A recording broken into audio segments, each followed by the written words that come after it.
Ms. Silverman, if you're nasty, or if you're just being formal. Thanksgiving is coming up, you guys. You guys know Thanksgiving, right? When families and friends all over the country get together for food and football, all in remembrance of the one time we were nice to Indigenous Americans.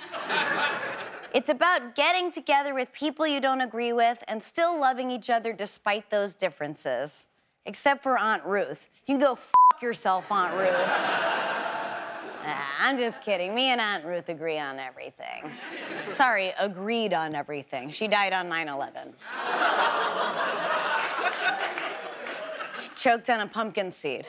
Yeah. Can't believe it's been 3 years. Rest in peace, Ruth. I love you, you son of a bitch. Now, I know you're used to me doing epic takedowns of our corrupt government, but since it is Thanksgiving, I would like to take some time and talk about what I am thankful for. And I am thankful for Donald Trump. Oh my God, I just shuddered, I think. I never knew what that was before. No, but I am thankful for Donald Trump.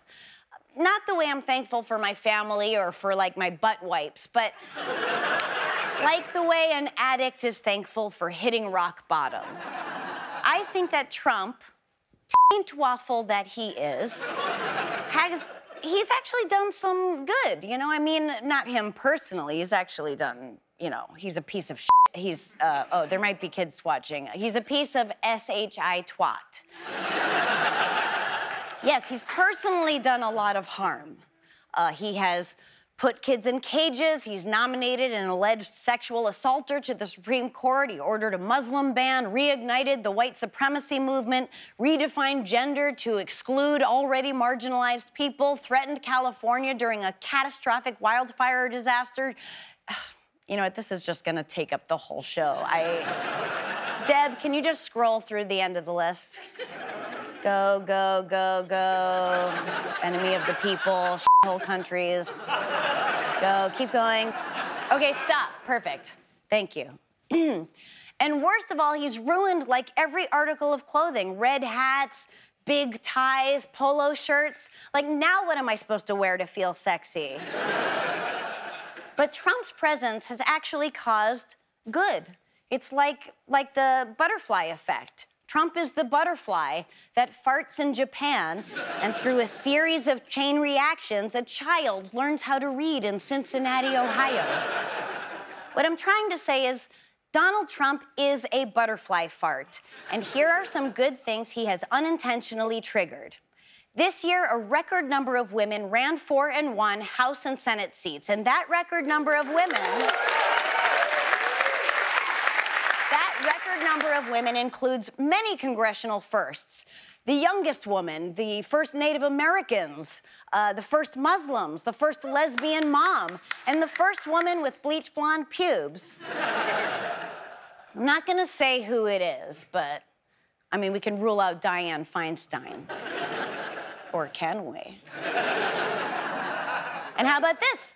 When Colin Kaepernick risked his entire career and started kneeling in peaceful protest of police brutality, Trump's stupid fucking tweets about it, which I can only assume he fired off with sweaty thumbs while squeezing out fat loafs on the john, brought the issue to a national conversation, shedding light on racial inequality and police brutality. Basically, more people and issues are visible just based on the motive of Trump trying to make them invisible. Congress in 2019 will be the least white and least male of all time. Our Congress will look a little less like a country club and a little more like our country.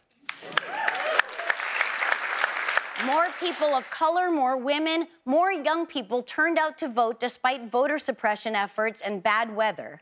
Not like bad weather would keep anyone from doing their civic duty.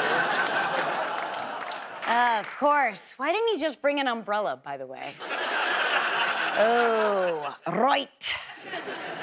But in general, our butterfly queef of a president has made us more aware. He is begging for us to pay attention. Trump is the guy at a house party who is doing lines of coke right in the middle of the living room. Like, at least the rest of the party has the self-awareness to do that shit in the bathroom. And And in keeping with the Coke analogy, he will not shut up. Anyone want to build a wall? We're gonna fucking build a beautiful wall. Oh, fuck yeah, I had the biggest crowd at my inauguration. It was like the biggest. There were like 100 billion people there. You want to dance? Anyone want to dance? Like, someone turn on music. We should all like make up a dance. He's the worst.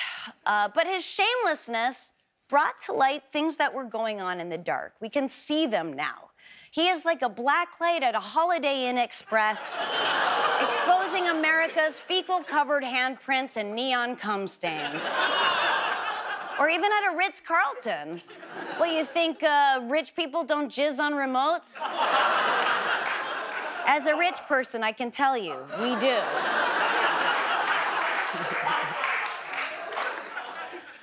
So in a fucked up way, I am thankful for Donald Trump because he made us pay attention. We can't not pay attention. When Obama became president, we got a little complacent. I mean, we had a cognizant, empathetic human being in office who didn't stare directly into the sun during an eclipse.